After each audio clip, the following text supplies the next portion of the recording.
मुझे लगता है कि लंबी अवधि में ईमानदारी से कहूं तो पैसा एक अवधारणा के रूप में गायब हो जाएगा। ये थोड़ा अजीब है, लेकिन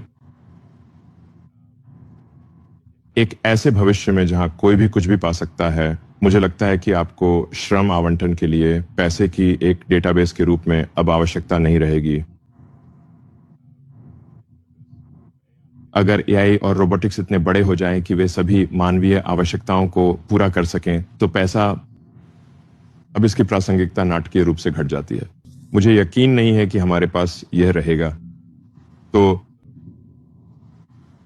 इस भविष्य की सबसे अच्छी कल्पना जो मैंने पढ़ी है वह यान बैंक्स की एथ कल्चर बुक्स में है। तो मैं लोगों को कल्चर बुक्स पढ़ने की सलाह देता हूं। और कल्चर बुक्स के दूर भविष्य में उनके पास भी पैसा नहीं है और हर कोई लगभग जो चाहे वो पा सकता है। तो फिर भी अगर आप चाहें तो कुछ मौलिक मुद्राएं होती हैं जो भौतिकी पर आधारित होती हैं। तो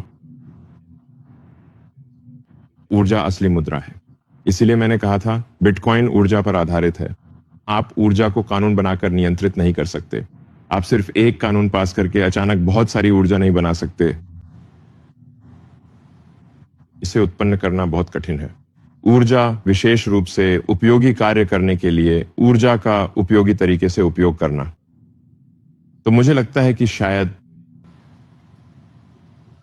हमारे पास संभवतः धन नहीं होगा और संभवतः हमारे पास केवल ऊर्जा होगी। आप जानते हैं, वास्तविक मुद्रा के रूप में विद्युत उत्पादन।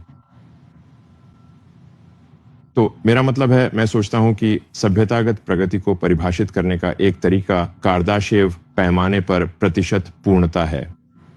तो कार्दाशेव एक ये है कि आप किसी ग्रह की ऊर्जा का कितना प्रतिशत सफलतापूर्वक उपयोगी कार्य में बदल रहे हैं। और शायद मैं यहां थोड़ा सा अपने शब्दों में कह रहा हूं, लेकिन कार्दाशेव 2 होगा।